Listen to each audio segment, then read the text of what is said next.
And welcome back. I'm Mike. I'm Phoenix. We're the Turntable teachers, and class is officially back in session.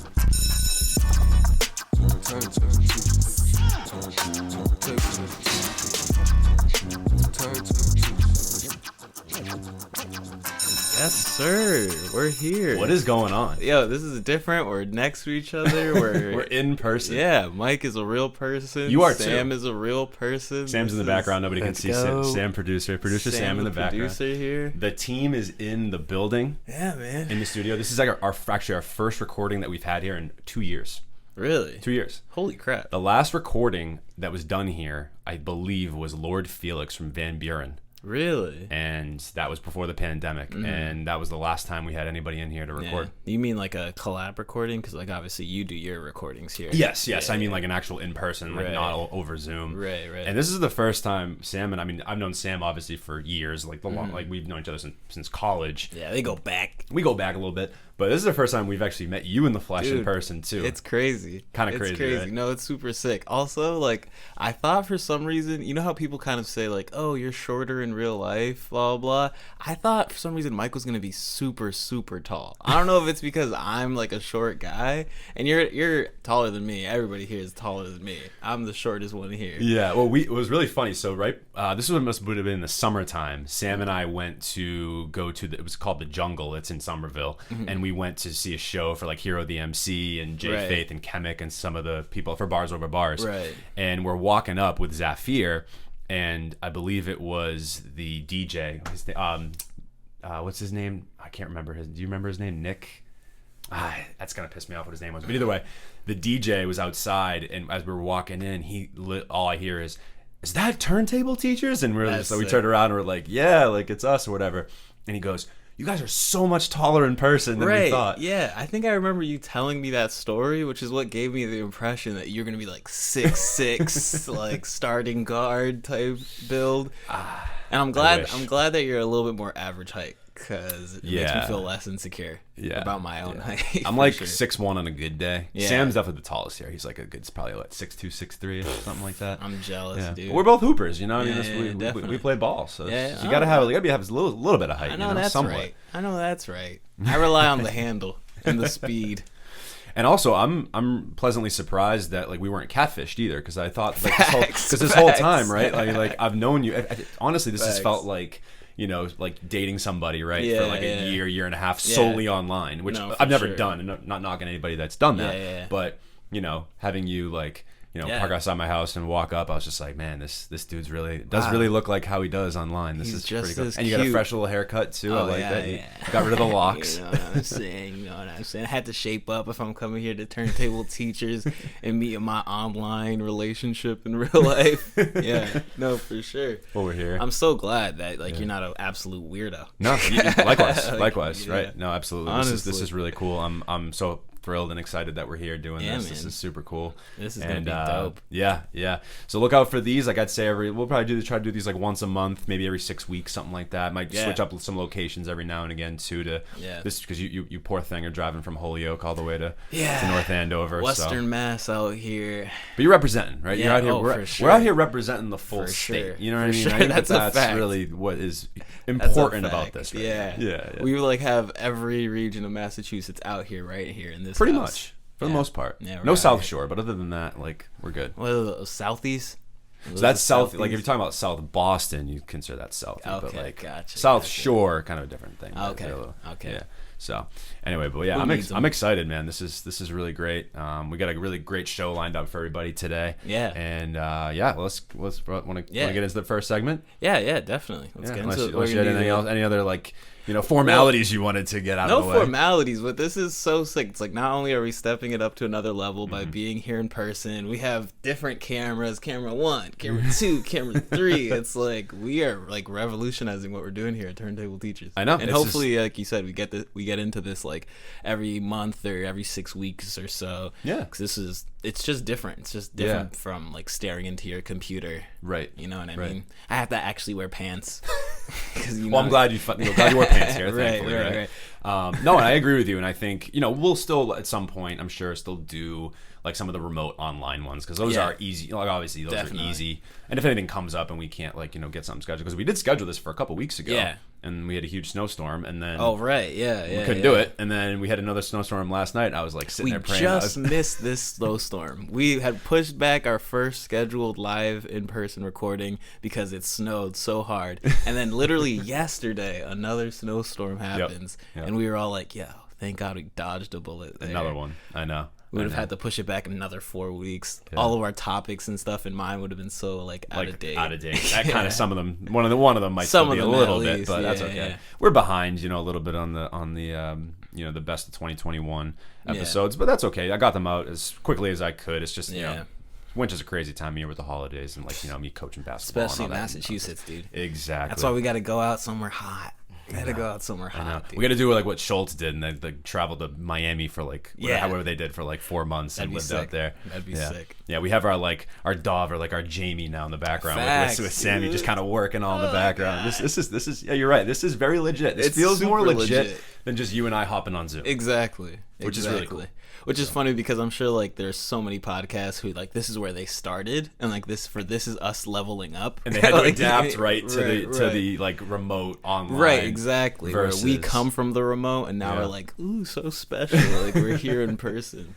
But no, this is dope. This is super cool. We can get into the first segment. Let's do it, man. Yeah. So we thought because this is special, this is our first in-person podcast, that we would do something a little bit different. So obviously Phoenix and you and I have done a ton of music reviews over the years, or really it's so crazy to say that's been over the years. Literally. But I thought we thought we'd do an interesting segment. We want to call it Soundtrack to Our Lives. And the way this is going to work is Phoenix and I are going to go back and forth, and we're going to share a song that was impactful to us in some way, shape, or form, or maybe sparks a certain memory. Maybe not so much our favorite songs of all time, but songs that we really enjoyed, or sparked some sort of memory in our past lives, to get to know each other a little bit better, and for you guys to obviously get us to know us a little bit better as well. Definitely. So just those songs that you have that maybe didn't even age well, but are super pivotal to your growing process. Exactly. These are definitely some of those. Exactly. Sure. So I thought that would be really fun. We both did. So I'll let the guests go first. Without further ado, I'd love to hear your first song. Cool. So all of these, obviously, we're saying, these are songs that kind of we remember from our adolescence or our childhood. And so I'm gonna start with the oldest song I have, and this is where I feel like I'm kind of a special case because my dad's a DJ. I think, as you know, we've talked about this before. Right. Yeah. I don't know if Sam knows, but now the world knows. My dad's a DJ. Shout out DJ Big Shot. But so he was very influential in just obviously my music taste, as your parents are, and that's obviously why I'm such a hip hop head, because he was a hip hop DJ. But he really did a good job of showing me all the old school hip hop that he grew up on, and so now I have this weird kind of I share this taste with people who are probably 20 years older than me, because I'm really interested, and I grew up almost essentially on old school hip hop that my dad grew up on. You know what I mean? So my first song for the soundtrack to our lives is "It's Tricky" by Run DMC. Ooh. It's tricky to rock around, to rock around.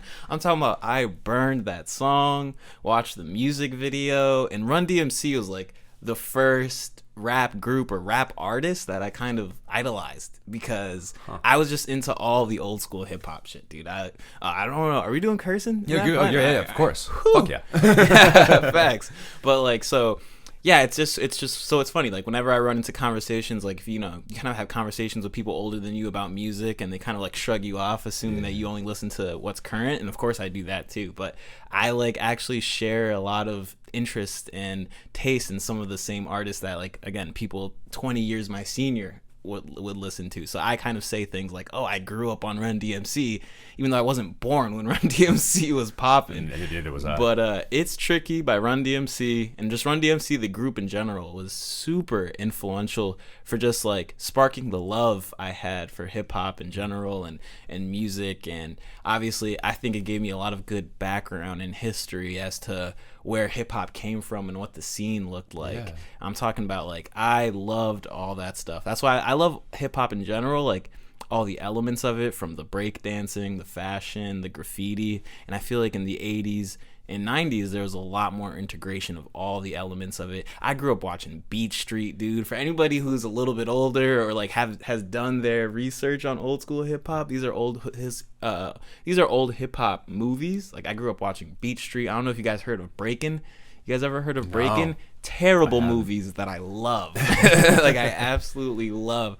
And so Run DMC, It's Tricky is where I'm starting right now. Cool. That's a great starting point. I dig that. And that's really cool you brought like your dad into that, like your influence. And I think that's actually where I want to start too today. That's actually funny the way you looked at it, because we had this obviously segment in mind, but we didn't really talk about too much of like how it was going to work. Right. And so which is why I'm glad we're doing it this way. And I actually kind of similarly the same way, like my 3 songs I picked today, which by the way I could have picked a million different songs. Right. Like yeah. there was so many to choose from, but I definitely went in more of a progression. I picked one from like very, very young to like, you know, just maybe before adolescence, and then I actually went in high school, and then I slightly went up a little higher, went to pick one for college. But so the one I want to start with is a really kind of a funny story. There's 2 funny stories I would say throughout the 3 I have. This one is in particular, like I would also want to credit my mom, because she definitely, and I've talked about this on the podcast numerous times, of like how influential she's been on like my music taste as well. Yeah. You know, she always had music playing in the house. I mean, you see on my wall, like there's Elton John, Coldplay in particular, right? Like those were some artists, and Fleetwood Mac, I have another vinyl for it, it's around here, but those are like some of the bands and artists that I was listening to early on that really influenced me. And like got me like going on like what music was. Marvin Gaye, Luther Vandross as well. So like nice. She mixed it up. Like she had the soft rock in there, some of the alternative, but then definitely some of like the smoother soul stuff. But what I want to go to is a song I hope that Sam definitely knows. I'm curious to see if you know it. I feel like I'm not gonna know it already. Kryptonite by 3 Doors Down. Okay, I've definitely heard of we got a laugh from Sam in the back. I've definitely heard of 3 Doors Down. That's like a legendary. So we might need to pull it up. We might have to pull it up. So Sam, when you have it ready, let us know. Kryptonite, and I'll keep going. But down. So really funny story with this. So I must have been like, can we talk about when did it release? Do you know, like maybe when it came out? Oh God, I want to say the late '90s. So it would have been late '90s. So you were alive. 99, you were like, 2000. 2000 was it? Okay, so it was 2000, and I was definitely alive. And so my family growing up, definitely alive.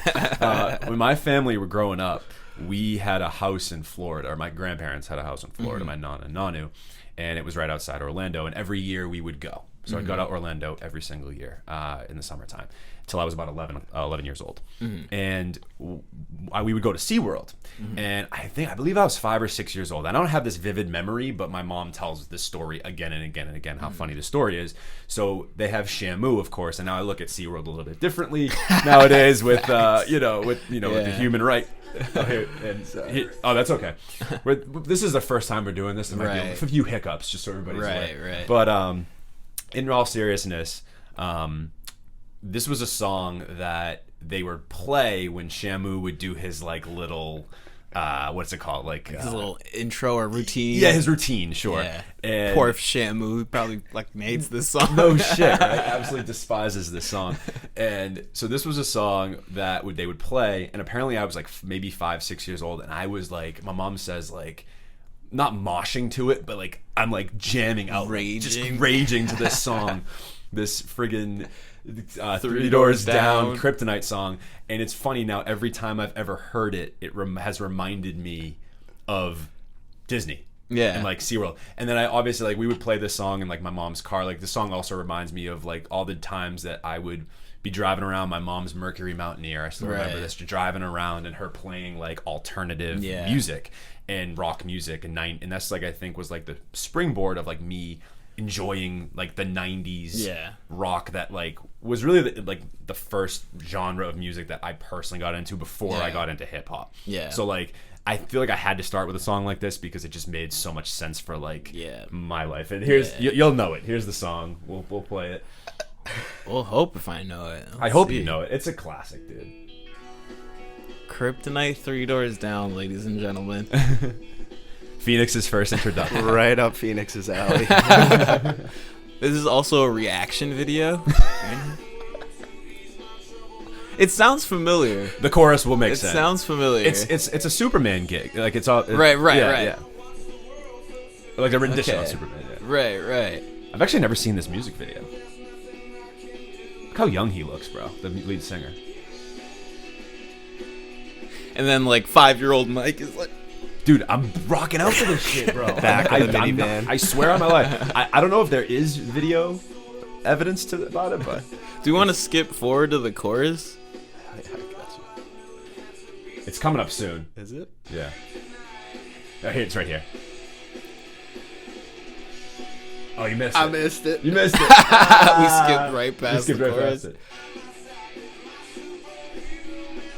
I don't know if I've heard this, honestly. No? Dude. I don't know if I've heard this. How have you not? I don't know. It's crazy. Like, I probably have. It's probably one of those things I've heard and haven't, like, retained.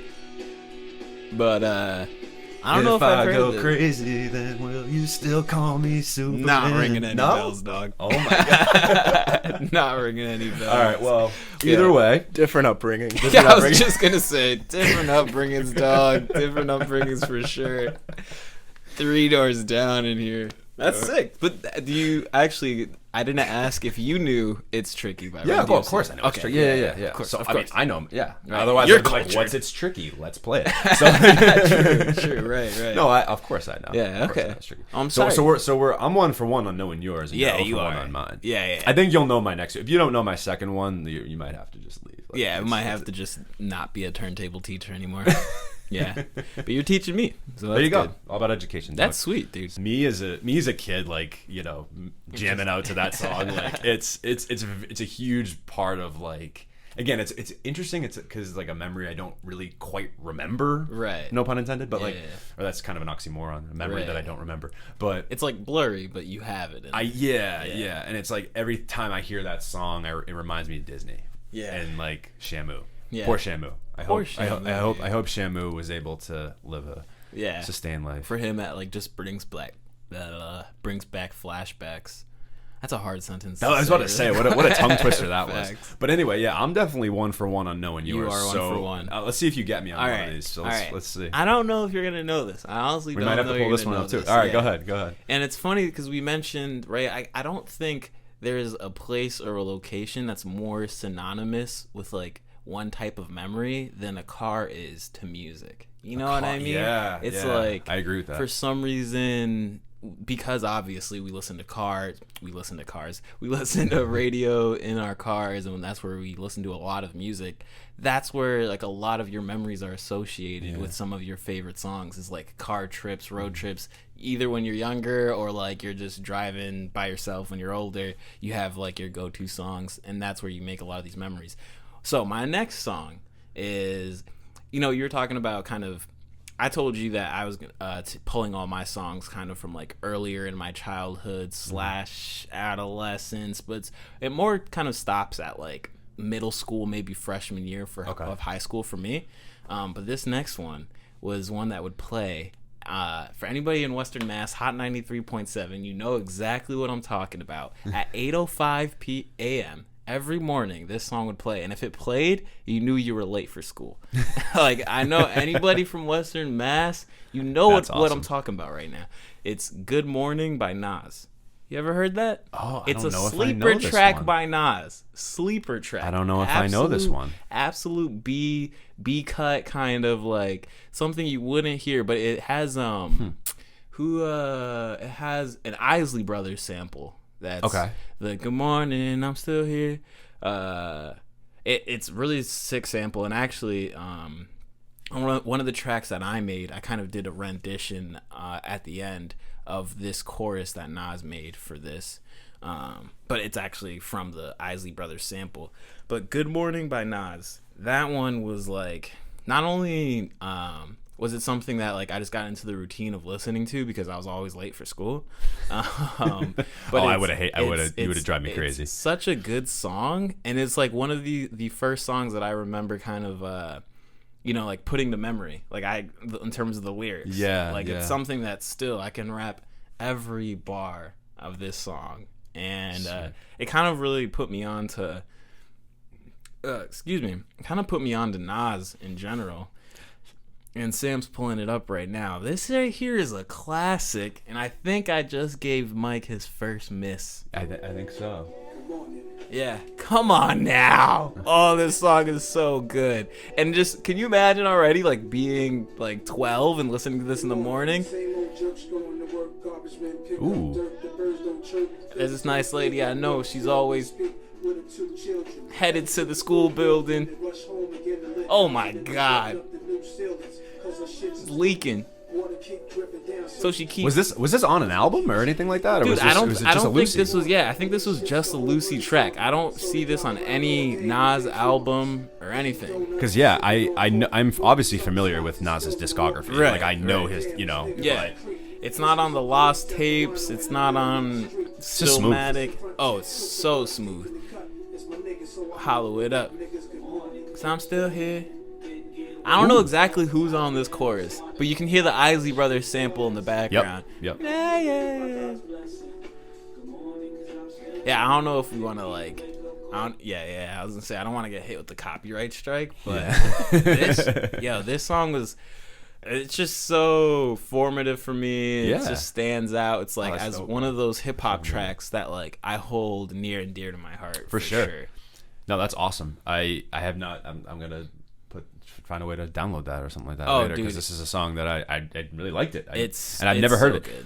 It's so good. Yeah, I feel like there's so many songs that a lot of these artists, like a Nas, a Lil Wayne, whoever, Jay-Z, Eminem, like all these artists, they have so much of this like backlogged music that like isn't, because I think a lot of us, we tend to look at like the discography of the music, right, and then that's out on like the streaming platforms service, nowadays, versus like there was so much other music that was out that like we used to download off of like random websites or like LimeWire, and like you would be able to find some of this stuff. You're right.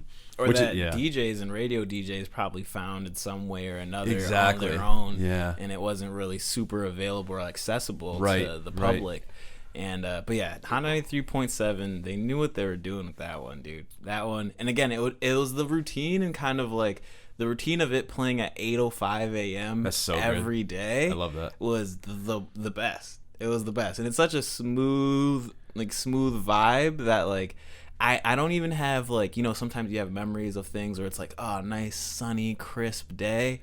No, I have memories of like gray skies in the winter. I'm like groggy in the passenger seat, and then this song would come up. And I hate mornings, by the way, but this one would make my morning. Yeah, Mike knows. I am not a morning person. I wouldn't say I am either. A lot of us aren't. Right. But no, I love the imagery you're painting with that, because that's so important, right? Like when you're thinking about some of these songs that have such a stamp in our like memories. Yeah. Like, again, like I just picture like a sun, like with the last one, a sunset type of backdrop, being very warm because I was in Florida, and like obviously having the scenery of like SeaWorld and the Shamu's routine. So like it's so interesting how like music can do that. Yeah. And there's even some music like, if you have a bad memory with it sometimes, like it's tough to go back and listen to, because there's such a so my next one, it's really interesting that it's going this way, because you started to talk about stuff you did before school. Yeah. And the first song, we talked a lot about like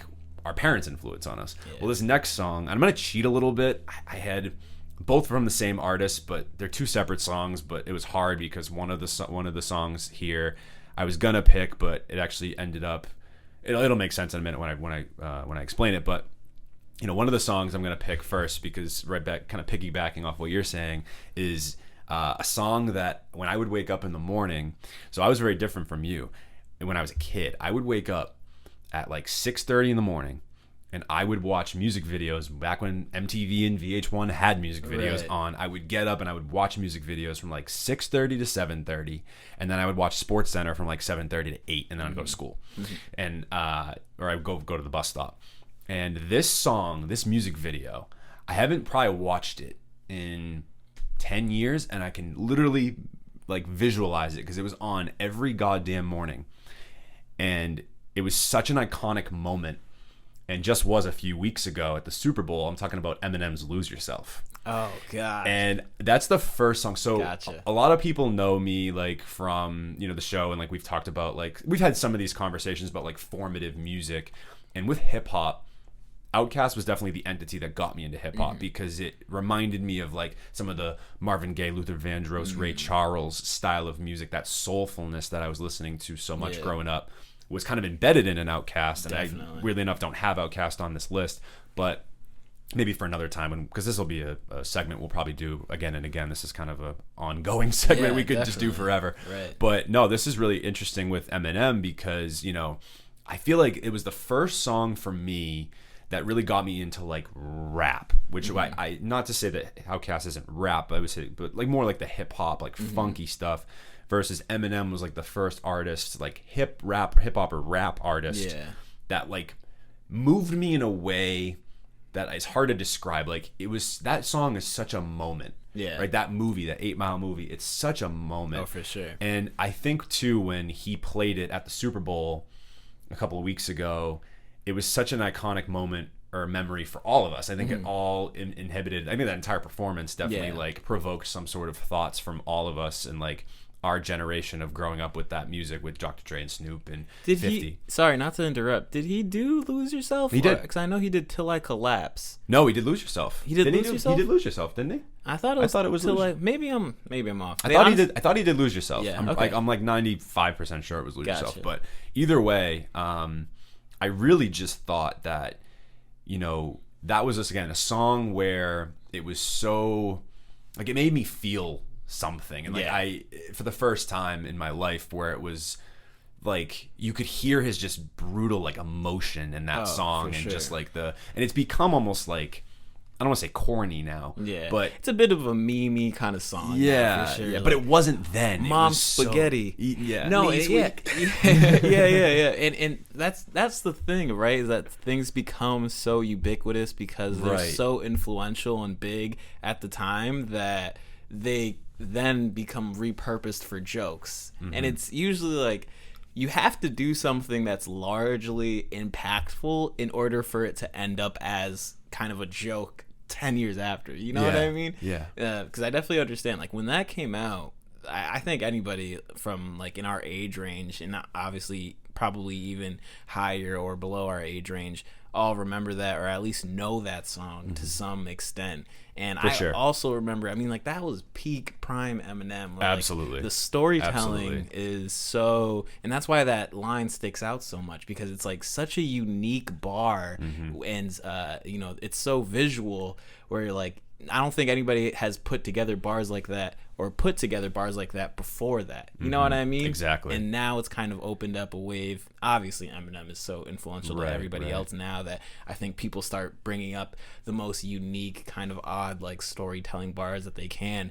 But, like, the way that song opens up, you're like, oh my God, like, you can visualize exactly where he's at, what he's feeling. You can smell the spaghetti. You know what I mean? Yeah, no, you can visualize that. And then I think what's cool about that song too, and was such a shift, cultural shift, not only for Eminem but just like hip hop culture in general, because it was this underdog story of somebody that wasn't supposed to make it and be where they were at. It was so inspiring, I think, for a lot of people, and it was different from anything that Eminem had done before. Because if you went back, if you backlogged his, you know, his discography from there, you know, Marshall Mathers LP and Slim Shady LP were a lot more grimy, and they were it was a lot more like playful and you know, at sometimes jarring to listen to, versus Lose Yourself had a completely different cultural spin on what it meant to, you know, feel like what you were doing in your life. Like it was relatable for everybody, I think, on some level of like this emotional sort of song that everybody could kind of like get behind, regardless of what you were like going through at the time, and however old you were. And I just think it was inspirational in so many ways. Definitely. And like it's this big cultural movement that Eminem like was able to sort of like provoke in that moment, in that moment. And it was really, I think it was just one of those songs that, you know, we'll look back on. I think still it kind of gives off that sort of energy even to this day. I think that there is a bit of a meminess to it now.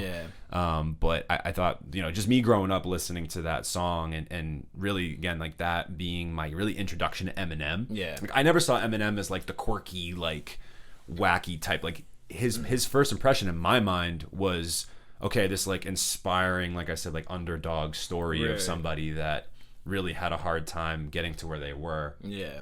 And so for me, I just thought that, and then that music video too, like it was on every morning, and it was like a part of my morning, like waking up and listen and like watching that music video. No, for sure. Yeah, for sure. So that's. And then I will say there was an Eminem song that I really wanted to put in place of this, instead of Lose Yourself when I was doing this, because I think Lose Yourself just being played at the Super Bowl, I think was like kind of a timely addition. But there's this other Eminem song that's actually my favorite that invokes a kind of a sadder moment for me, which is called Beautiful. And I'll be real quick about this, but this was off of his Relapse album.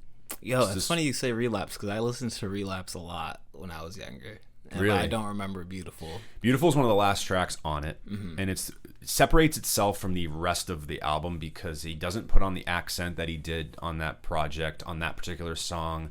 It's this like acoustic sort of guitar, not ballad, but it's very emotional. Yeah, very emotional, and it's crazy. So this song I was listening to when I got the news that a friend of mine in high school had passed away in a car crash, tragically, yes. And it was one of those songs now, every time I listen to it, I think of him. I think of Steve, shout out Steve Beckel and his whole family. And it's funny because when I was in high school, I was really big on video editing and using like things like Final Cut Pro, like using a lot of the tools that we actually are using right now for the podcast. I was big on that in high school. And when he had passed away and I had started getting a little bit more comfortable with Final Cut Pro and editing, I decided to make like a pretty much a memorable or a memory video for him. Tribute video. Yeah, you got it. Yes, a tribute video in his memory, and I did it to that song because again, it was the song that I was listening to when I got the call that he had died. Man. And it's on YouTube for anybody that it's kind of emotional. I mean, all my high school friends, they like even still bring it up to this day. I posted the song not too long ago because I stumbled across it and I was listening to it, and then actually a kid that I went to high school with reached out. He was like, "Oh my god, I still remember this. This is the song you did for the video that you did for Steve Beckel."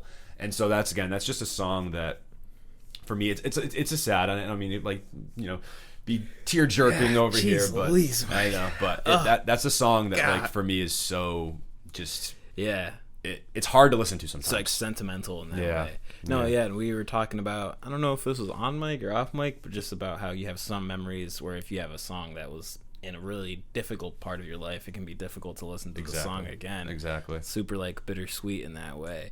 But it's always nice to be able to like kind of tap into that and have that reminder of that time, because it can also let you know that like how different things are at this point. Exactly. Or you look at the song, hear the song with a different perspective. Right. Yeah. Right. 1000%. Oh man, so that's tough. Yeah. And now I'm about to bring it into like, I don't want to get super sad or depressing on this, but the next song that I have on my list, if you don't mind. I'm good. Yeah, go ahead. Absolutely. Next one. Next song I have on my list is, and I had to put this guy on my list. You know who I'm about to say? I think so. All right. It's a Kid Cudi song. Ooh. Gotta do Kid Cudi, dude. This segment's named after Kid Cudi. Yeah, said literally. So it's only fitting. Only fitting. I almost had a Cudi one too, but yeah, go ahead. But this one's also, soundtrack to my life. Great song, amazing song, but that's like that's for the normies. It's for, you know what I mean? It's too popular, dog. I gotta get one of them deep cuts from Cudi, and that's "Do It Alone." Do you know that song? I don't. Oh my God, Kid Cudi, dude. Off of what? Bring it up, Sam. This one I think is also another Lucy, but it might have been on a Kid Named Cudi mixtape. Okay, because that's where I first heard him, was on a Kid Named Cudi. Same. And the song that was on that, what was the song that was on that project that was like the most popular one? Well, Man on the Moon actually came on off of the Kid Named Cudi mixtape. Was Day and Night? Was Day and Night on was also the Kid Named Cudi? It was, okay. All right. Oh, that's what I meant to say. Day and Night, not Man on the Moon. But yeah, Day and Night came off that mixtape and obviously got pushed again to Man on the Moon 1. Right. They reused it because it was this bigger song. It was so good. Yeah, it was so huge. And now that I'm looking at Do It Alone, or Do It Alone by Kid Cudi. I'm looking at Kid Named Cudi right now mixtape, and Do It Alone is not on there. It'll definitely be on YouTube. And oh my God, 12 years ago. Even the cover art, just like for that thumbnail for that video, brings back so many memories for me. Get this ad out of here. Get this ad out of here. But yeah, we're kind of already, you had your memory of a song that was super sentimental to you and kind of had these sad memories too. And thankfully, as I'm older now, like it's not still like a tough song for me to listen to. But when I listened to it at the time when it was new to me, this is a song I freaking like cried in my pillow to, dude. No way. Yeah. I mean, like just even the storytelling of it all. I'll let it play right now a little bit. Come on. Come on. Oh, this is so good. This is so good. Yo. He made soundscapes like no other artist did at this particular time. Yeah. Like, no, for sure. And insane. have you seen I think we talked about this. Did you see the Kid Cudi documentary on Amazon I haven't Prime? yet. No. It's really good. I heard it's really good. Come and go. Ooh. Ever go. Man, I'm so comfortable here. Where people live in fear. So it's super emo, as you can tell.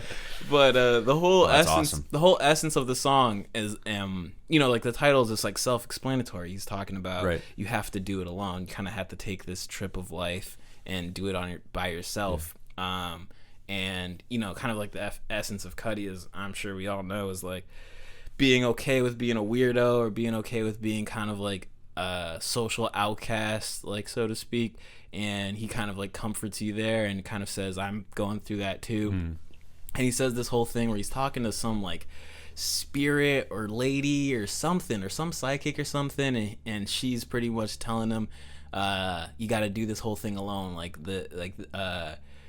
And like the end of the chorus kind of goes like, it's bigger than you, man. It's bigger than you. Like, there's the reason to keep pushing forward is because you have some purpose in life that's larger than you are, and you kind of got to block out all the negative stuff that's happening and also accept the fact that it'll be a lonely journey. And we're all just gonna get really sad.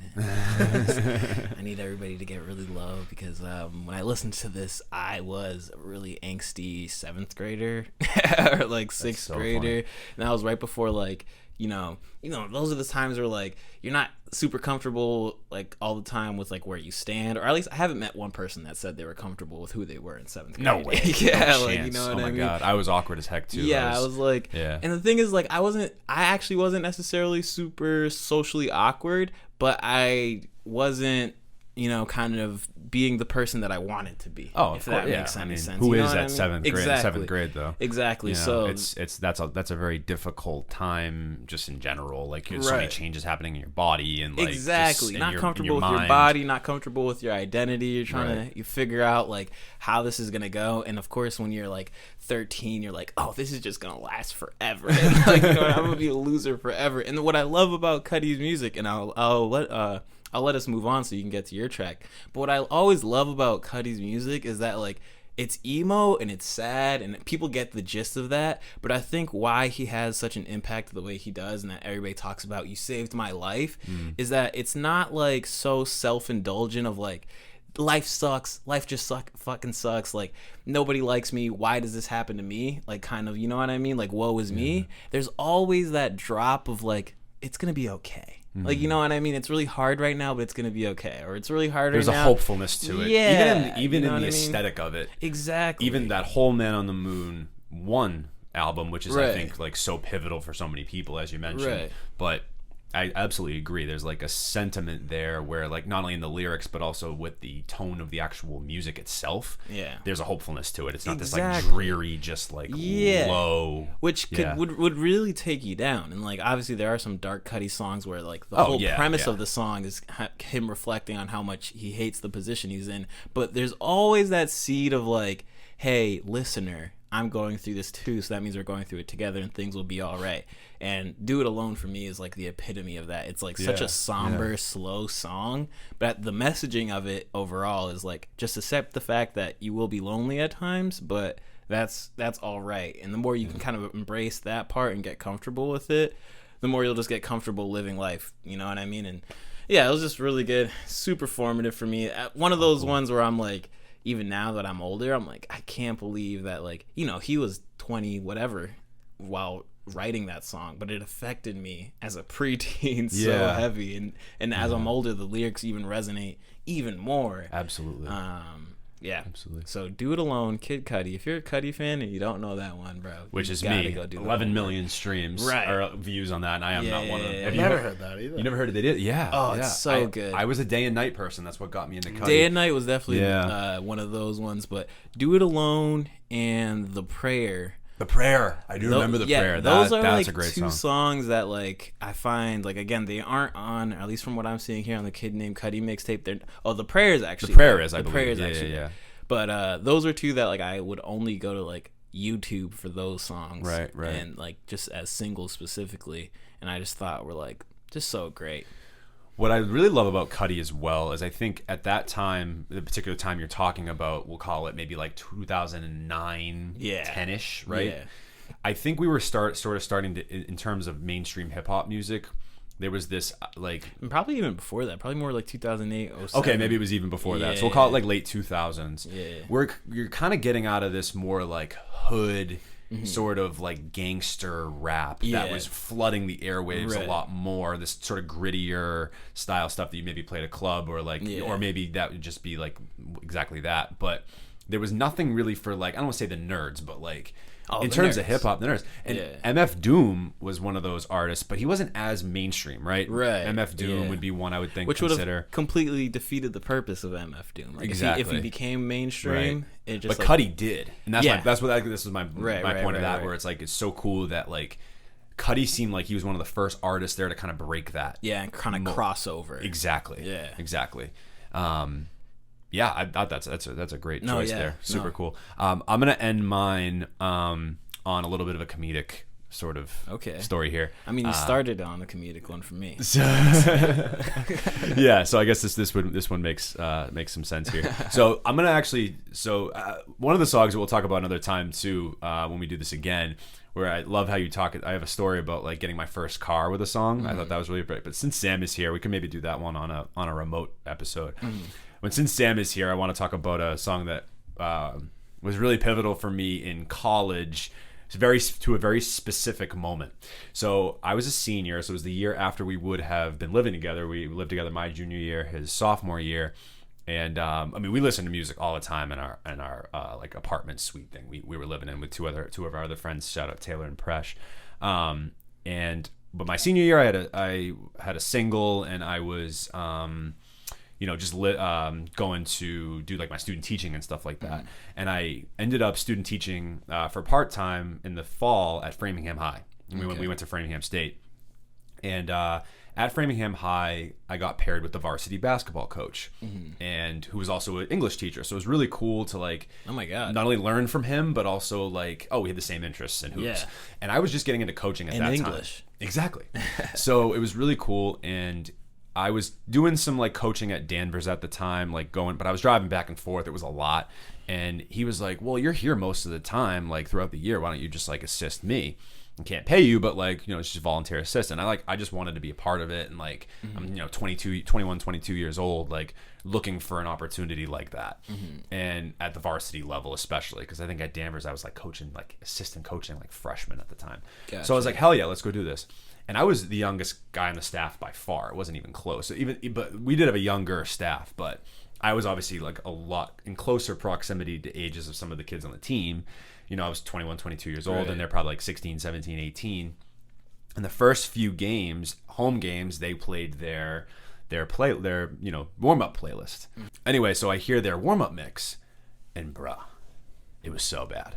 It was like, it was terrible. Like, in my opinion, I was gonna go the other direction. It wasn't good. Like, dude, I'm still looking for that playlist today. It wasn't good. I'll put it that way. I can't remember what was on it, but the song "Three Doors Down," Kryptonite was on it. Hey, all right. No, Shamu was not there, but I just remember it not being good.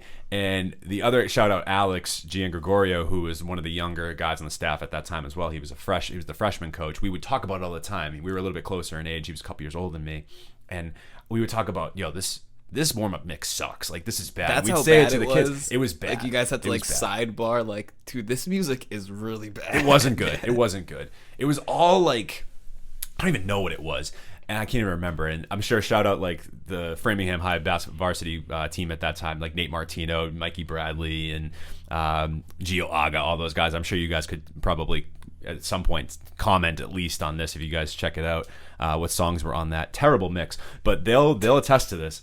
I walked up to them and I go, guys, like, this mix sucks. Like, let me make you one. And they were very receptive to it, weirdly enough. Like, normally, like, 17, 18-year-olds are like, nah, fuck you. But, like, they were pretty much like, yeah, let's see what you got, coach. Like, let's see what you got. This is funny because it's so perfectly, like, kind of intersects with, like, all of your interests, and it, like, just makes sense, like, what we're doing now and, like, what you're involved with now, like, you were doing from back then. I know. It's so made funny for this, Mike. I know. It's great, bro. I know, it's so funny, like, how these things sort of circle back and shape up. But anyway, so I made the playlist. I don't even remember how I made it. Like I got the edited versions, and I think through iTunes, like tried to mix it as best I could, like doing like maybe like a minute and a half clip of each song.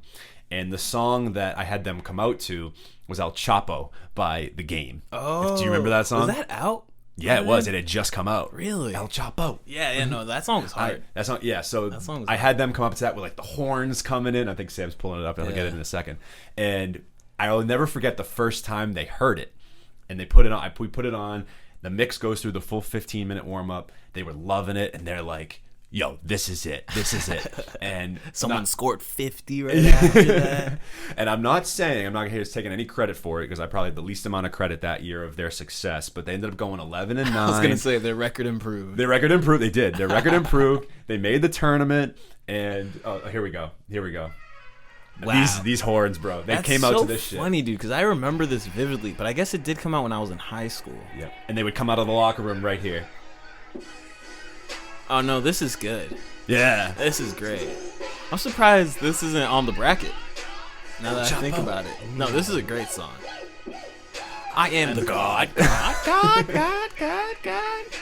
El Chapo. Yeah, Mike is killing it over here. I'll put it this way, bro. That playlist was, I have it somewhere, but that playlist was dope. I'm telling you. And they thought it was too. Like, they'll tell you. And so every time I hear now El Chapo, I think of Framing Him High. Yeah. Because every time you think of El Chapo, even himself, you're like, oh, Framing Him High. So that's, I like that. That memory is really important to me. And that, honestly, like, that year coaching, I mean, I've coached for 10 years now, and I've said it for a long time. And I love where I am now and who I'm working under with Coach Fazio at Andover. I mean, it's just been an amazing experience, and I've been really lucky to be a part of a team at Everett that went in a deep run in the tournament. But I always say that Framingham year was one of my favorite years of coaching for so many reasons. Just the camaraderie with the kids and the coaching staff, and it's just a huge moment for me as a person and as a coach. So even though I was just an assistant, and there's a lot I learned from that year too. So that song is so influentially important. On teams now, like when you're coaching and stuff, do you try and take control of the playlist at this point? So I know here, and that's why I wanted to talk about this song, because I tried it at Andover this year, because I said the same, like, again, I was like, boys, like, playlist isn't good. And same thing with one of the assistant coaches who's around my age too. He's like, yeah, this is trash. Like, everywhere else we go, it's better. Tried to make one for them, and they were not receptive of it. So I think that means I've aged, potentially. Like, is there? I think I've aged. I think I'm at the point where I can't. The face you made, you're like, unfortunately, did not go my way.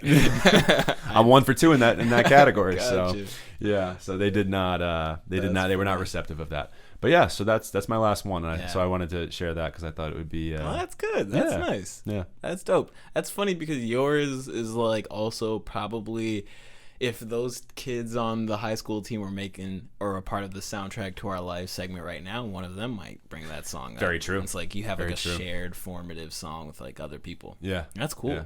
Yeah, that's really dope. It was really sweet. So that's it. Soundtrack to our lives, everybody, and we'll definitely do this again. I think this was like a really cool segment to get to know us like on a deeper level, other than just like here's this song. Let's like break it down. Like, this is like not that there's not value with that, but it's just I think a lot better to like have those moments to like get to know each other a little bit more through like music. This is such a good segment because it lets you pick a song and you already have a story behind it. Right. So like we already have something to go off of. You know what I mean? Exactly. It's definitely dope for sure.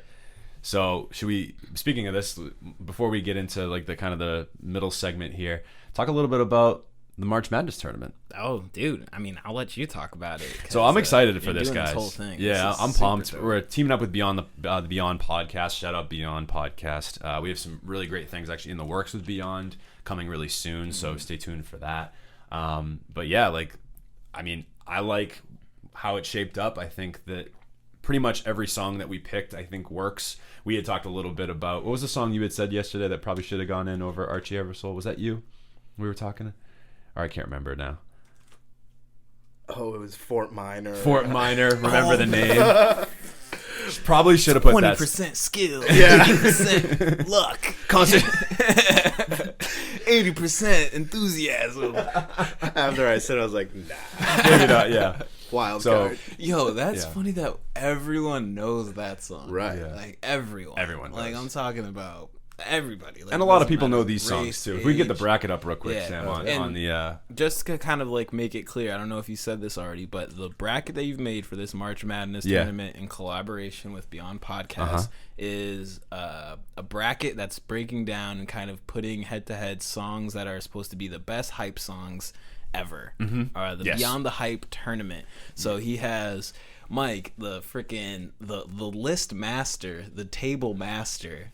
I guess now you're a bracket master. He has 4 regions he made. New school hip hop being one region, 2000s hip hop being the other, wild card being another, and then the final one is a rock region.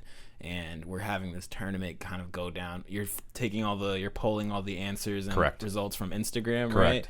And you have some good picks in here, dude. for So I sure. will say I was up when I was compiling the bracket. I was up way later than I want to admit one Yeah. night doing this. I was looking through like so many like blogs and playlists and like trying to compile all the best songs I could for this, and then I literally ranked them based on streaming numbers. So Right. like, you know, obviously. So there was some criteria. You weren't Yes. just picking Nothing. you It's not random. weren't- Yeah, you weren't coming up with like 32 of your own favorite hype songs. No. Like, and again, like we talked about this too. Like the number 1 seed in the new school hip hop is Kendrick Lamar's "Humble." Yeah. And I know you feel some type of way about that song. Dude, it's just not a good representation of K-Dot. I know, You know what I but it's mean? his most streamed song. I know. And it's on and it was hot. It was everywhere. No, I get it.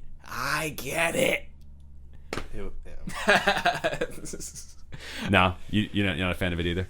No, I do. I just think it's overplayed. It's just overplayed. 1.4 man. billion streams on That's a Spotify. lot of ESPN bought it, or they used it. Oh yeah, definitely. Well, they did that also for Lil Nas X's "Industry Baby," which is in the wild card section as well. We were talking on the phone, and Mike was telling me about how, hey man, I really think the orchestra song is really gonna make a run in the wild card region. And I'm like, what orchestra song? And then I brought it up on YouTube while we were talking on the phone, and I was like, oh, I've heard this 80 billion times in any hip hop basketball mixtape that you've ever seen. Exactly, right? I can like literally while I'm listening to the song envision Kobe's crossover fade away, cut into him dunking on somebody else. It's like definitely a quintessential hype song.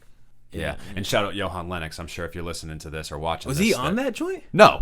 I'm just saying, I'm sure. No, not at all. Yo! That came out way before our time. But I'm just saying, I think Johan would appreciate and want that to win. yeah, That's just my. That was what I meant. That's all I meant by that. Yeah. Johan is not credited on Johan Jorge Quinteros, Plug. unless you are Johan. I have no idea. Yo, but he probably is, right, dude? He has like hands in so much stuff that crazy. you don't realize. Wild. Yeah. Anyway, best songs talk of about best music. So a little music conversation before we get into our final little fun ending segment.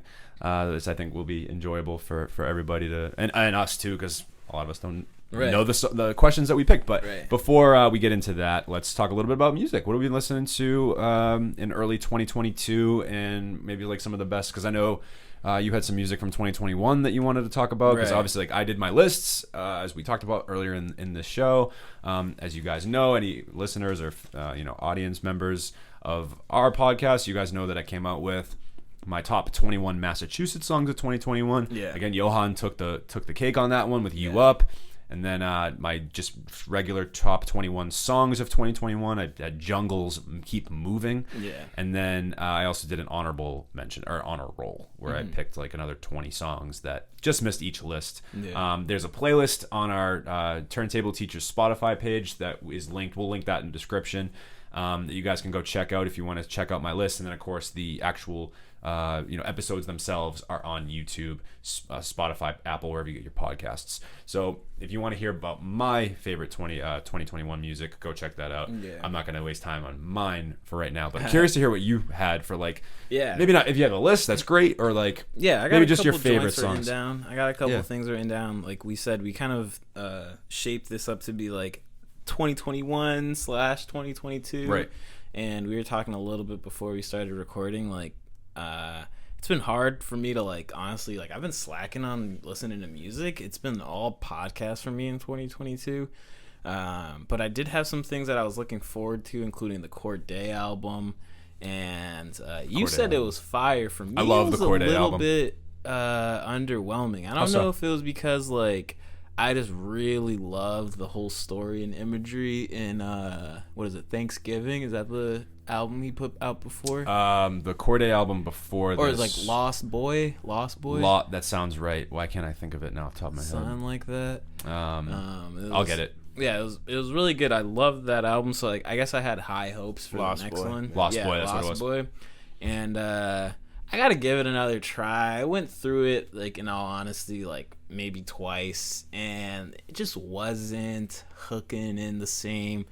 And I don't know if it was because there was an increase in features and a couple big name features that were there. He has Wayne on that, Freddie, M. I don't know if that's what it was, or I don't know. I guess it didn't feel Lost Boy. Just felt like there was so much storytelling, and it created a world that really let me know who he was. Where I guess from a bird's eye view, the new album from 2022 just didn't feel the same for me. Interesting. The same way. Yeah. I particularly like that album. I thought it was really well done. I think in terms of his content, his storytelling, I think it still is there. I mean, there's songs on there like Today that I think really do a nice job of, and Gene Michael and different songs there that really do a nice job of actually doing the storytelling that I think he's been so great at in his career, his short career, albeit. But I really liked that project. It was alright, and again, I'm gonna give it another try. Kind of just. Chronicles was really good as well. That was another album I really like. Song, excuse me, I really liked on it with Her. I think Her is on that track. With Lil Durk. That's a great song. Yeah. And then Super was I loved that song too. I thought he was so dope on that shit. We're talking about it, and I don't even remember these songs. It just doesn't. It didn't feel memorable to me. I don't know. It didn't feel memorable to me. But to move on real quick, another album from 2022 that I don't know. Maybe it's just me, but what is it called? The new Saba project came out. That album's great. Big Saba fan. I'm a big Saba fan. Few Good Things came out, and I saw everybody ranting and raving about it on Twitter before it came out. So I was totally looking forward to it, and I got through about probably halfway or 3/4 way, and I haven't finished it actually. And for some reason, I don't know, I just haven't gone back. I don't know if it's just out of quarantine or these weird past couple years that we've had that for some reason I am not resonating with music. I don't know what it is. Maybe I'm just weird now. I don't think you're wrong in that, because I think I definitely. It's weird. Funny you said that, because I had a phase like that too. The first, I would say 6 months of 2021, I had a hard time, and really over the summer, and then I really in the fall and the winter got a little bit more into music again. But if you looked at my streaming numbers of on Spotify from if you compared it from 2020 to 2021, I think my minutes are streamed or something like that is way down from the year prior. So I definitely didn't listen to as much music as I did last year, or the year before. Sorry. I'm hoping to, again, I'm gonna go back and give these projects a listen, and the reason why I picked them even to speak about right now is because they're from artists that I like a lot, a lot, and I'm glad that Saba dropped, because I feel like it's been a minute, and the Care For Me project I thought was tremendous, really good. It's funny you said that too, because I liked the Saba album as well, but I see what you're saying with like the replayability of it. Like I wouldn't say that I've gone back to it a ton either. Like I really love the G Herbo track. I've definitely gone back to. Yo, that G Herbo track that was hard. That thing goes crazy. That was hard. Yeah. But you're right. Like a lot of it, I just haven't gone back to as much. I agree. There's like some issue with the replayability potentially. Yeah. Well, I think he went like he went really like artsy with I feel like the style of it. Like there are just some like off kilter beats and like different kinds of flows he has, and it all sounds really cool, and there's a lot of like instruments involved, which is great. And that's something that I honestly would like. Like there's some artists where I'm like, don't overthink it. I want you to kind of stick with what you like. But I think Saba does well in that pocket. I don't know. I haven't quite got it yet. You know what I mean? But I heard so many good reviews about it that I know it's there. And again, I am a fan of Saba, so I want him to win. But to move on from that real quick, from 2021, kind of like I was looking over albums and stuff that I listened to, and I think the ones that I have that were really stuck out from 2021 and I still go back to this day, 3 of them right off rip is Off Season, Call Me If You Get Lost, and Hotels by Jasmine Sullivan. Well, we reviewed Hotels. Yeah, we did. So that if you guys want to hear the full review that we did on that, we did that on one of our remote. We'll link that in the description as well. Yeah. That review in particular, I think we have it clipped. Yeah. That was a great project. Such a good project. And I'm like, as I was kind of like, getting notes ready and prepping for this, I was like, all right, I got to figure out what came out in that year. And I saw that it came out in January. I think it was January 8th. Yeah, it was like one of the first albums of the year last 2021. Year. So I was like, okay, this is something I can actually add for last year. Great. It almost feels 2 years old, though. Yeah. I guess no, it's not 2 years old yet. Yeah, a little over a year. Yeah, a little over a year. In a day and age where I think R&B is a little bit like here and like there's not as much of it and quality of it, or at least maybe not in like the forefront. I'm glad that an album like that got so much recognition because it really is I think an album that if you slept on it, definitely go check it out. Definitely it's really freaking good. I mean, Anderson .Paak's on that thing. Yeah. Ari Lennox, Ari Lennox kills it. Yep, it's just such a good project, and I think that it was a good return for Jasmine Sullivan. Agreed. You know what I mean? Because she was making R&B music that was really popular in like mid 2000s. Yep. You know what I mean? Yep. And then kind of she took a hiatus for a second. And I think she had released a little bit of music before Hotels, but like, I don't think it quite clicked with people. Yeah. And then she came out with this EP or album. Yeah. And it was just so good. It's like a master class of like R&B vocals. It really was. And soul vocals. Absolutely insane. Yeah. I loved it. I really did. Off Season. Yeah. An album we didn't get a chance to talk about. I guess we didn't. We didn't talk about it. I really thought that was a good return for J. Cole. Yeah. Like if that's how it ends for him, I'm happy for him. Well, he's supposed to be following it up with the Fall Off. Is that the last one? Yeah, okay. yeah. It's right. kind of supposed to complete the Friday Night Lights, Sideline Story, Off Season, Fall Off. I think those are supposed to all kind of be in like a series, like a stringed along kind of thing, like a trilogy, somewhat. Yeah. Or even more. Like I think that would be 4 albums. Right. Yeah. Hunger on Hillside was my number 2 song in my list.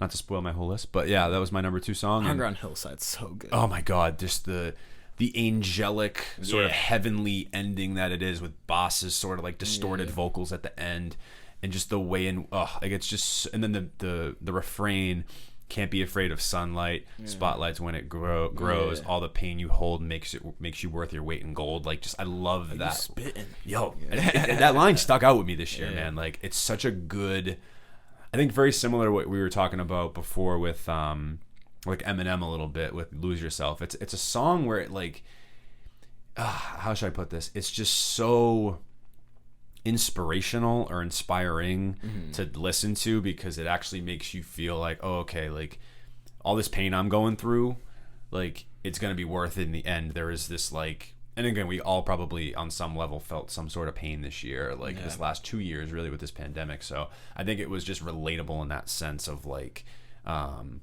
feeling like, okay, I'm in this low place, like there's like value in going through a hard time. Right. It's just, not to make a sports analogy, but like it's the old saying of like you learn more when you lose than you do when you win. Like, definitely. There's that sort of aspect to it. So I loved that part of that song, and just, I mean, the whole album though really does a phenomenal. It's really phenomenal. Like, I thought the 21 Savage song, what was it, My Life, I think that song's called. Yeah, that's a really good track on there.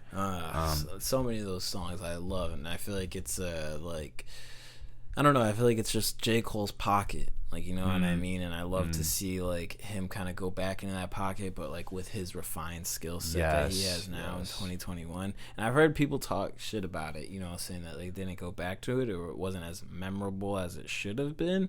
I've seen people say that, but I honestly think, like, even if I didn't go back to it, I honestly do go back to it, but even if I'm not going back to it super often in 2022. When you do go back to it, it ages and it plays, like, the replayability of it holds up. I agree. You know what I mean? And I think that's really one of the good things about a lot of these artists who, like, you know, kind of the big artists like Kendrick, K. Drake, is that even with Certified Lover Boy, that actually has aged a little bit better than I thought it would. Because I don't like that. I wasn't really hype about it when it came out, but I've gone back to it and I'm like, okay, you know what? He was doing something here, even if it didn't live up to the hype. And kind of what I'm saying, the same thing with Off Season, even if it didn't live up to the hype for certain people, it'll still be able to age as good music. You know what I mean? Yeah, I definitely think it ages better than like KOD in my opinion. I thought it was better than KOD. Yeah, for sure. For me personally, I know people could disagree on that, yeah. but I definitely liked it better. The off season is phenomenal, and I think Cole coming back to form in the way that he has was really remarkable in a lot of ways. And then you had "Call Me If You Get Lost" by Tyler, the Creator. Call Me If You Get Lost. That's actually something that I also I still go back to. I don't go back to super often, but like it still gets spins for me, and it's just such a good project. That was also super hip hop, like, you know what I mean. So it's cool that he got DJ Drama on that. Yeah, I thought that was really out of left field. Dope. It is definitely, especially following the other projects he had where he went kind of like the opposite direction and kind of got like super abstract and artsy with it, and Igor and Flower Boy, up there, one of my favorites. And then he kind of came back around to just being super gritty rap, hip hop shit, and it was super good. And then I have like a runner up, and I'll let you speak because we've talked about my music already for a while. Okay.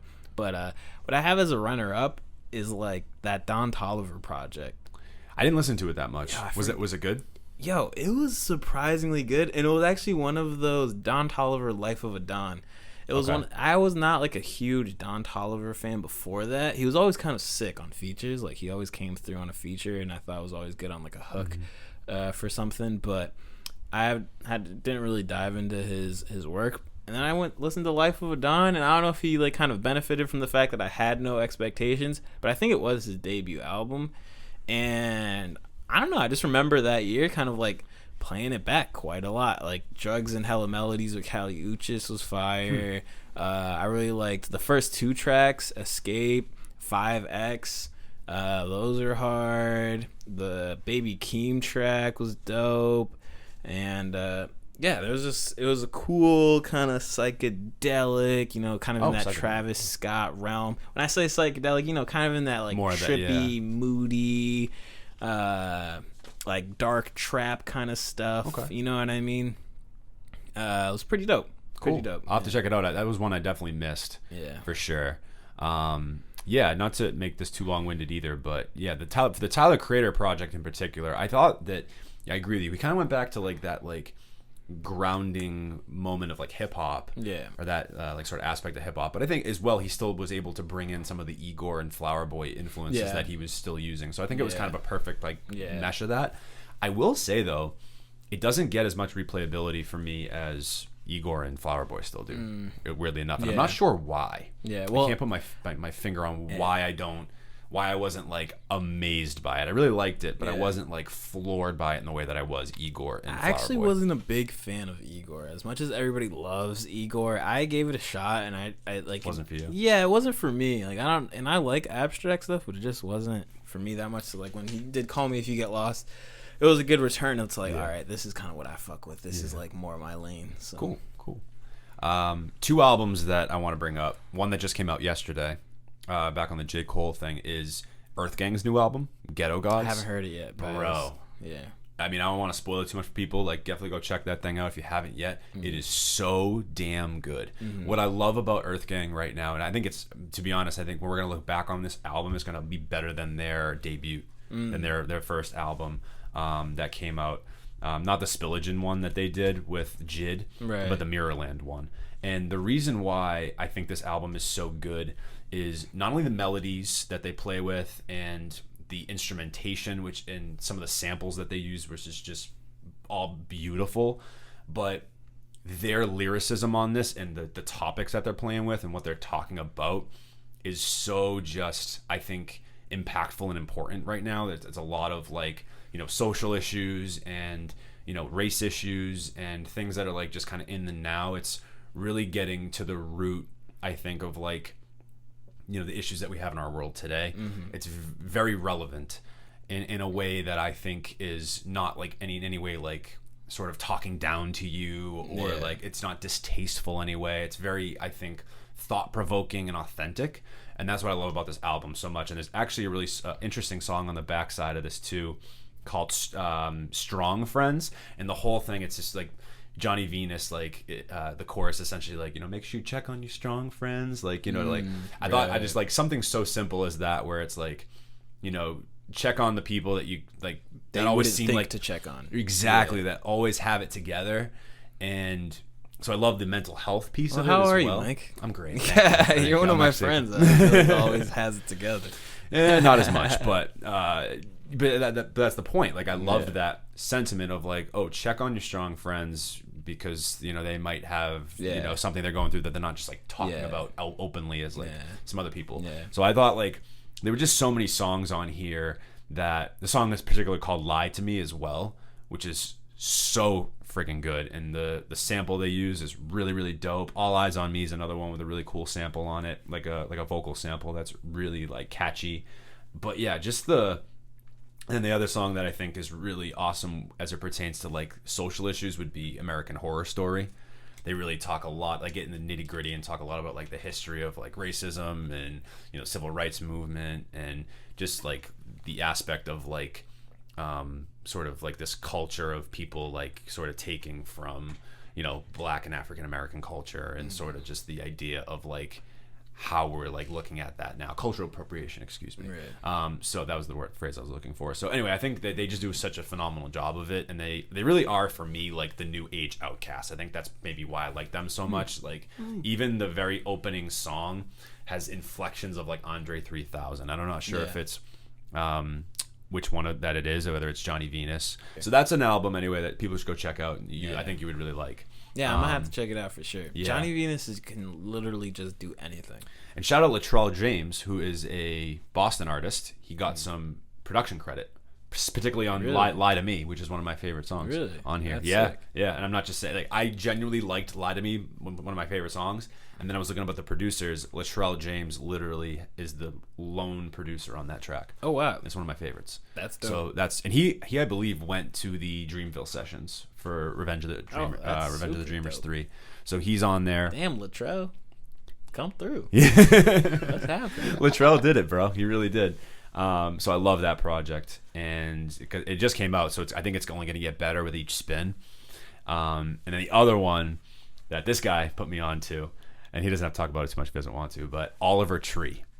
You ever heard of him? Oliver Tree. That's the it goes on and on and on. That's and him. On and on and yeah. Bro, his new album Cowboy Tears is awesome. Okay. It's so friggin' good, bro. It's like, I love this sort of mesh he's done with like country, indie, alternative with like a little bit of like a hip hop sort of like production wise, sort of like a hip hop sort of like taste on it, or like a little flavor to it. I think what he's doing is so unique and so uniquely like him. Not before you get too far away, we were talking about like him kind of integrating hip hop into it. This isn't about him specifically, but like I think that's where like hip hop is like the most pervasive, is like even if people aren't rapping necessarily, which it feels like anybody kind of adds like a little rap verse nowadays. It's like just the drum patterns and hi-hats that hip hop's made so popular. It's like everybody kind of like brings that into the fold at some point because it's completely changed the landscape of like how we listen to fast paced or even slower songs. It's just like those drums, I feel like. Yes. And I think what's really cool is there's a particular song called Get Well Soon where he does this really interesting like drum sort of like DJ almost scratch like breakdown off the chorus.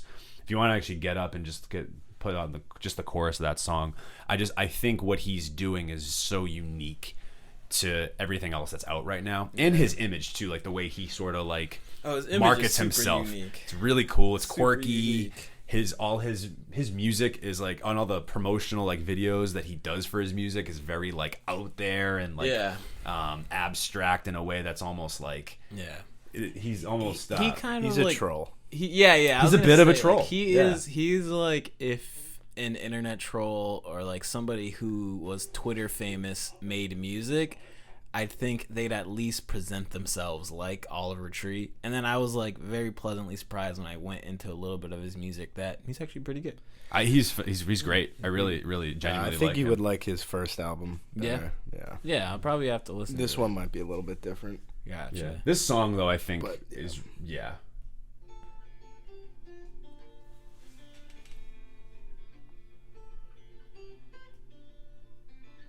Okay, definitely a little folky here.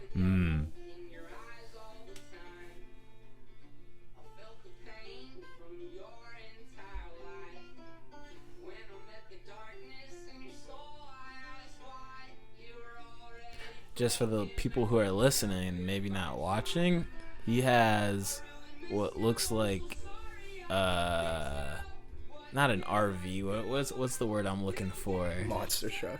Like okay. Oh, this is nice. He has like a quad that looks like it's some kind of like ox or bull.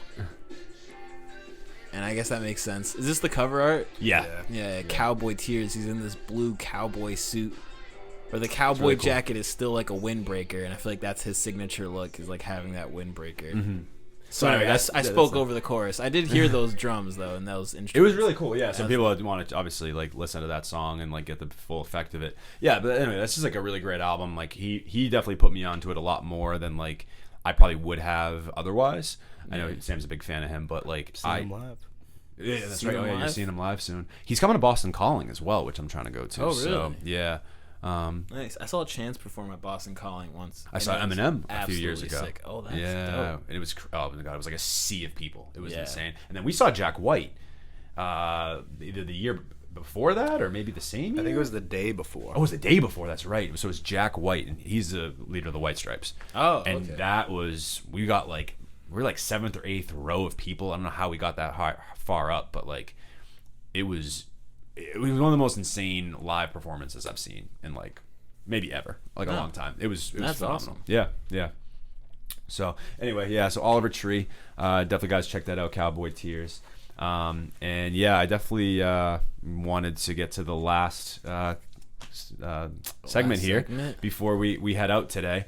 Maybe next time we'll talk about some local stuff. We didn't get a chance today to talk too much about some local cats, but you know, that's what the Night School new music series is for. So I'm sure I'll get to talk about some of those podcasts. And there's more. We're gonna have plenty. So for this segment, we're gonna call this Pop Quiz. Yep. So this is a bunch of questions that myself, Phoenix, and Sam have come up with. The other two people don't know the content of those questions. Yeah. Sam's got a hat back there. He's going to pull a question. He's going to ask us, and we have 5 minutes each question to answer it, and then we'll get out of here. So, yeah. Alrighty. Should I like start a timer? That's a good idea. Gotcha. Because we're going to go real like... We'll do 5 minutes. Yeah. We got a good one. All right. Clock. Find the clock. Where is... How come I don't I can do it too if you need me to. Yeah, I got it. Don't worry, guys. All right, Sammy's going to do it. All right. Name 2 artists you want to see in concert this year. Oh. That came right off of what we just did. This year, let's say. Well, now the concerts are back. I think it's Tyler the Creator's concert looks like he's on tour for Call Me If You Get Lost. He was awesome. I saw him at Boston Calling a few years ago too. He was phenomenal. That was for Flower Boy. Yeah, his aesthetic is great. Yeah, he's awesome. He seems like he does concerts like to the fullest as much as he can. So Tyler the Creator would be sick. Another artist that I would love to see. I'm gonna name the artist that I actually am going to see this year. Funny enough, Saba. I'm going to see Saba. Nice. Right. And we didn't realize that he was going to be putting out an album before the concert, obviously. So I gotta get familiar with that album before I head up to the concert. But yeah, that's definitely one. All right, we're on the clock. I'm gonna pick two. I'm gonna pick. Well, obviously we have to pick two. That's the question. I'm gonna pick one. Local act, and then I'm gonna pick a larger act. So my local act is gonna be Van Buren Records. That's dope. Because they're playing at Boston Calling, which is super cool. Wait, they are? Yeah. Dude, yeah. That's so sick. I'm pumped. Definitely going to go see them. I think they're going to be a lot of fun to see live. I think that they put on a phenomenal show. Yeah. And the other one that I would really love to see, don't know if he's touring or if they're touring. I think they're actually scratch that. I think they are going to be at Boston Calling as well, would be Earth Gang. I knew you were going to say it. Because I've seen them once, and they were so good live. Like, Really? their energy is just, like, next level in terms of, like, the theatrical performance of it. So I think for them to see them live again with this new body of work is going to be really, really great. Mm-hmm. So those are the two that I would pick, would be Van Buren and footsies with me. Sorry, my bad. I didn't mean I would move my foot. Yeah, it's not that type of podcast. So That's awesome. Yeah. Yeah, Earth Gang would be sick. Cool. All right, next question, Sam. That was a good one. Alrighty. And Sam's seen all of our trees. That would have been his, I'm sure. Oh, yeah. Oh, yeah, did we want to let Sam answer? No, that would have been my answer.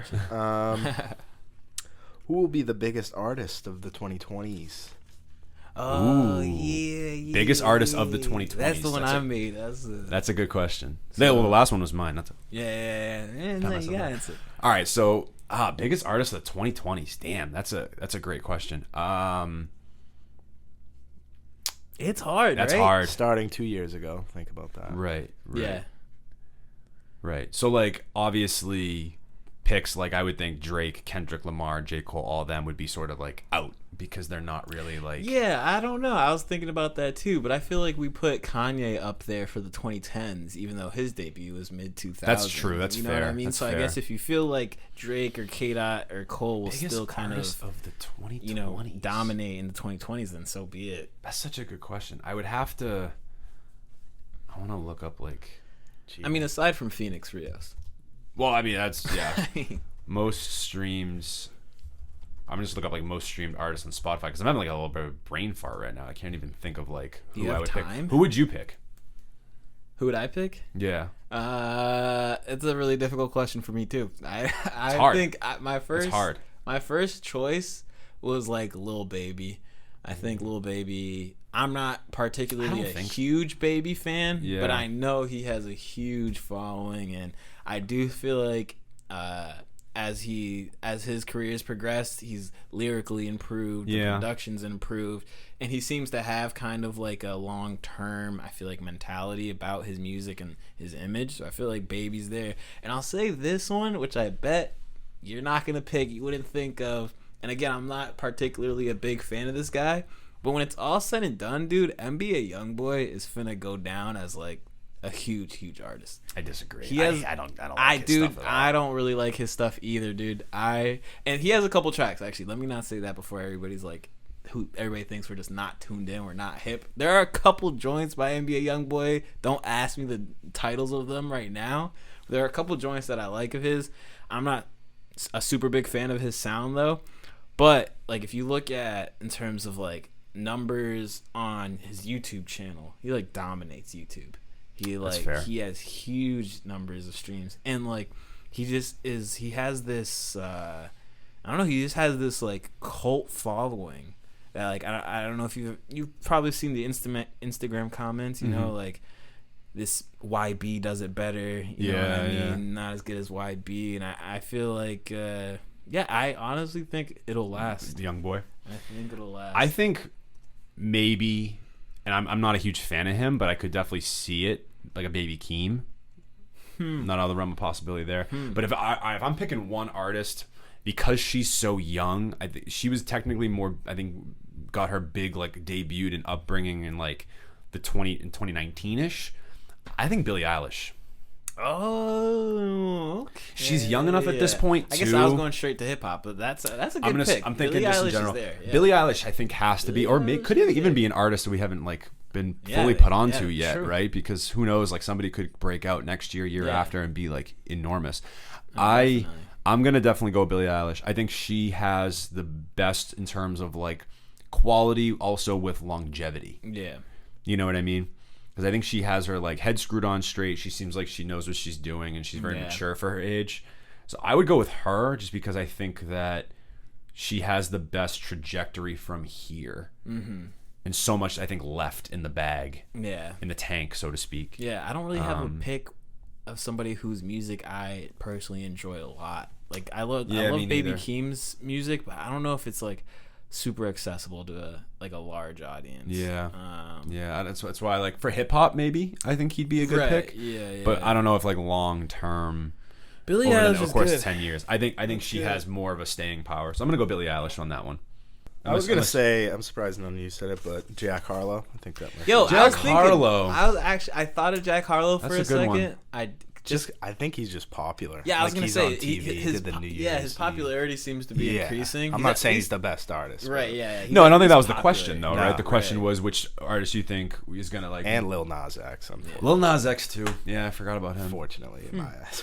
I actually like Lil Nas X. I liked his He's Montero not bad. album. I like him as a person. Seems like a cool dude. I didn't like Old Town Road. Yeah. Everything else he's put out since then, I've really loved, to be honest. Yeah. He made my list. He made my top 21 of 21. Yeah, I remember He was that. like in the top 10. I'm trying to find like who's somebody that I like. Like for me, like this answer used to be reserved for Chance the Rapper, and then He's not. It just He's doesn't not. It's seem not like happening. It's not for happening. Chance. Nope, it's not. Yeah, I mean, if I'm looking at the most Stress. streamed artists right now, like as currently, and there's nobody else that I'm really looking at that I think is gonna like dominate. I think too the issue with this question is there's so much saturation now. Yeah. In music, that's hard to just pick like one person that's gonna like dominate the Yeah. airwaves, like the way like a Drake did or like a Kanye West did over the last like 10ish years. So I don't know, but I think that's an interesting conversation that we could definitely bring back up. I thought that was a great question. Question 3: favorite album cover art. Ooh. Yo, recently, just because it's in my head, I gotta go M. Dining in Dystopia. That shit's hard. badass, bro. That's hard. I wish it took longer so that I can think of. Yeah, no, you That's a can tough take one. longer. I mean, I'm gonna look at like my. I really like that album cover art in particular.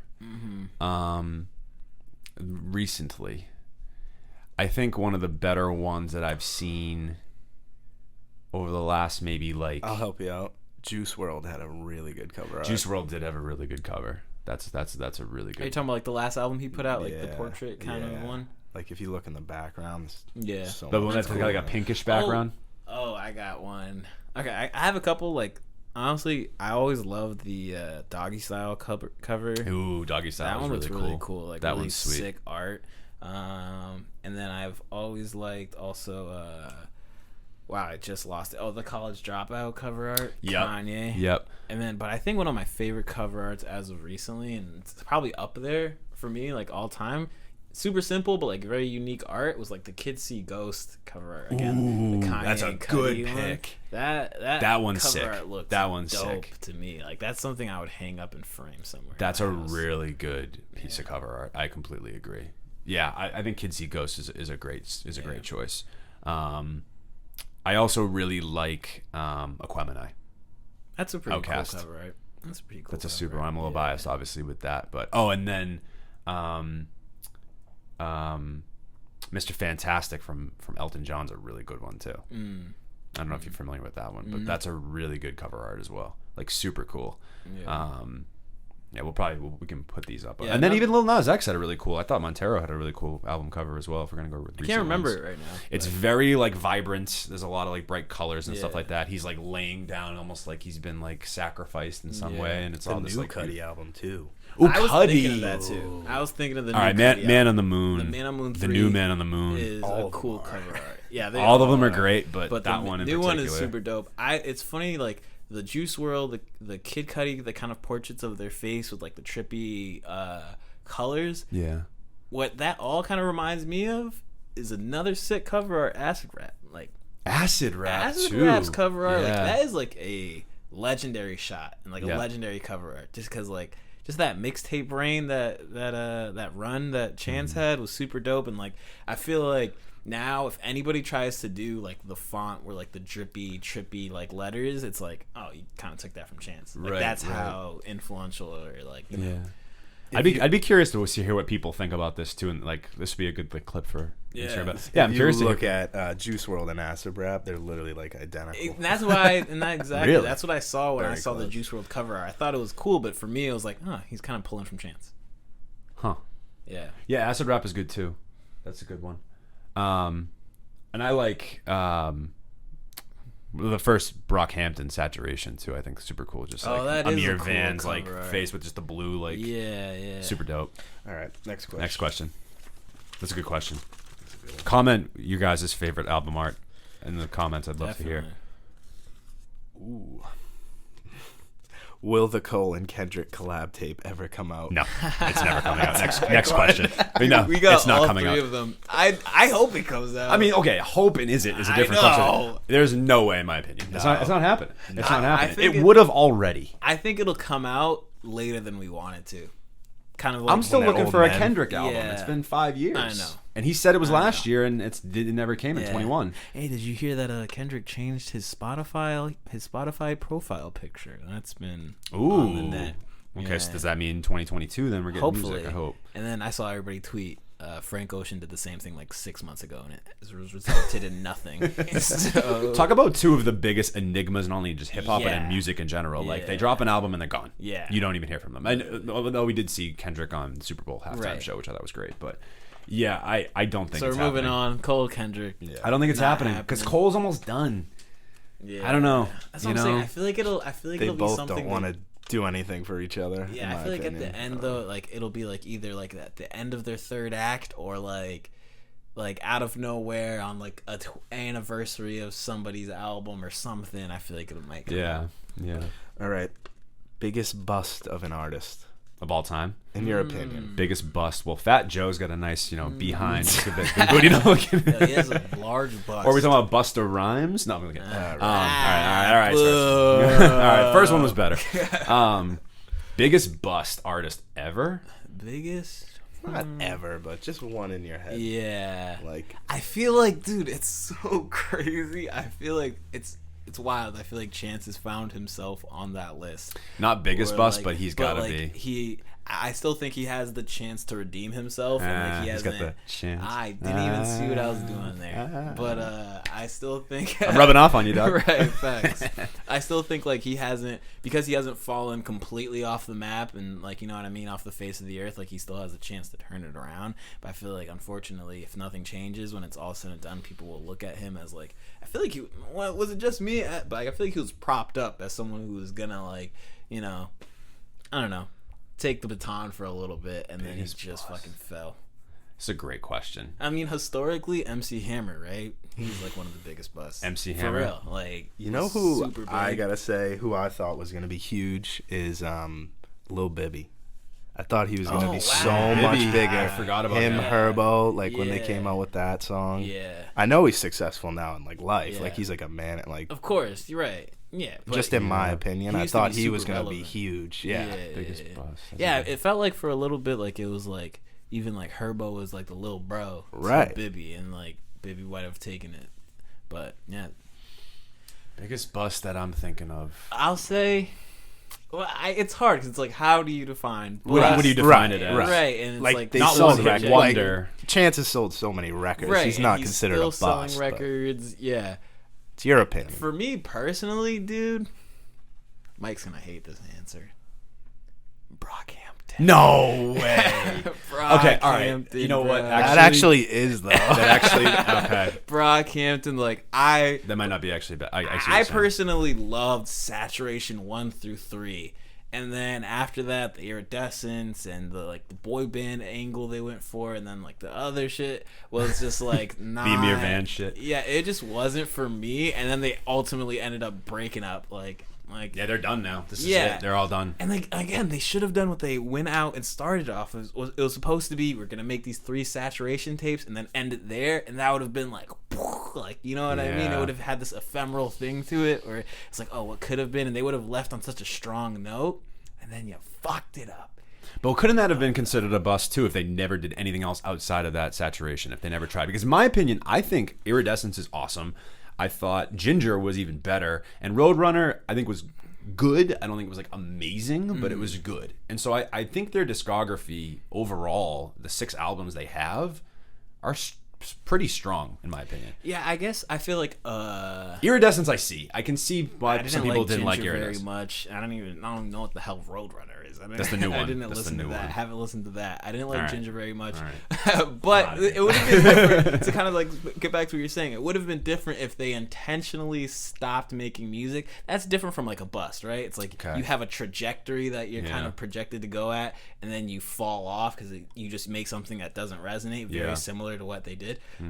I'm just kidding. But no, I hear what you're saying. If they intentionally cut off after saturation, while it would have been a short-lived career, they would have ended on top. So it wouldn't have been a bust. Yeah. You know what I mean? I guess.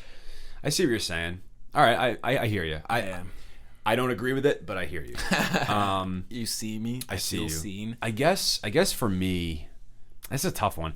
I might go with. I think because he was, and I'm not saying that he's bad. I mean, I'll go in the same. I have another answer, but you go. I'll go in kind of the same breath that you were talking about, where I don't think this artist is bad necessarily, but they totally he totally, I don't think has lived up to like what we all thought he would be. Big Sean. I like Big Sean, but I don't think he's ever been like. Has Big Sean ever been a top 5 or 10 hip hop artist? According ever? to some, I mean, if we're talking about has he ever been like top 5 currently when he was making music? No, I would say no. According to some people, he was. No, I don't think he ever was. For me, I do think though, I wouldn't call him a bust because I actually agree with you. I don't feel like he ever quite got there. People wanted him and kind of were like almost like lobbying for him to be in those kinds of conversations, but he never quite got there. Which is like, you're not a bust if you never really reached, a certain level. But I hear what you're saying in terms of like the potential. I think it did kind of bust. And if we're talking about artists that like started off, if you want to go the Brockhampton route where they started off strong and then they just flopped afterwards, I would argue 50 Cent.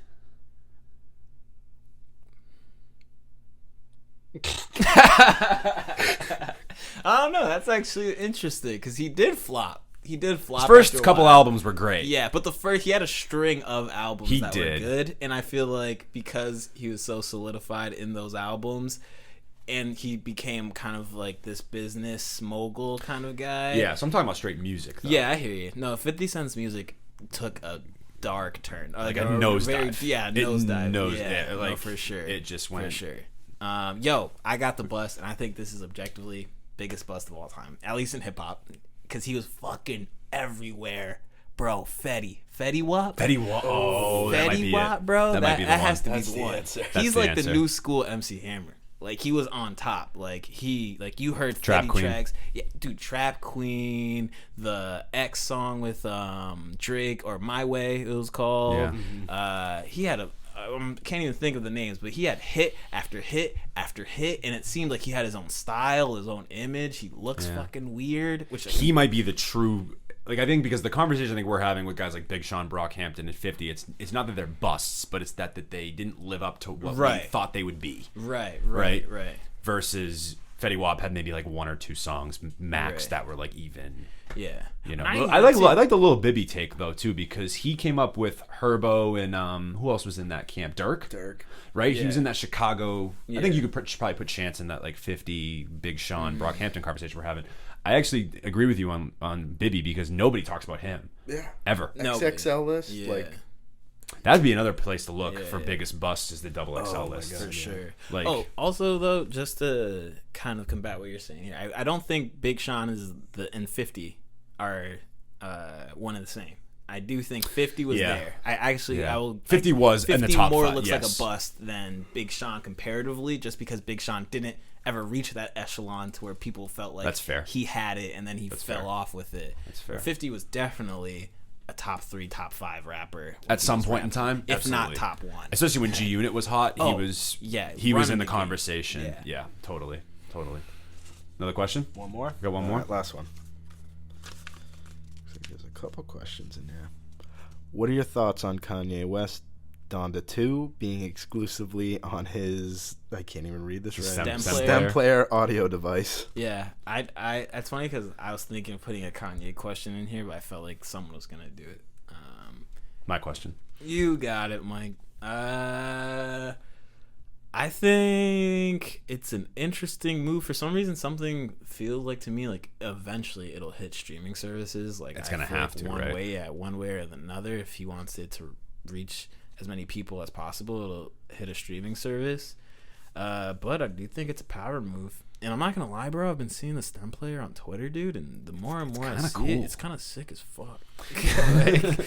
I had the same thing where I thought about this, and I was like, "This is so stupid. This is annoying. Like, why is it only on the stem player?" And then I did see it. It is $200, so I definitely will not be purchasing it. Yeah. But it was really, I think, an interesting little device, right? Because I think it's super interesting. I think you can strip away everything but the vocals. You can also strip away just the instrumentals. You can strip away. I think it's called a stem player because you could literally take stems of different songs, and it doesn't really take the stems of these songs, right? Like it doesn't have the stems of these songs, and you can load it with any song that you want, and it'll do its best to kind of what I think. I'm not a music engineer or an audio engineer at all, but from what I can kind of gather what it's doing, it has some kind of software that's able to recognize, I feel like, different sounds ranging in different frequencies, and it'll isolate those, which, like, you know, low kind of sounds and certain instruments kind of usually sit in one frequency level or range, and then the mids it's kind of sit in another range, and vocals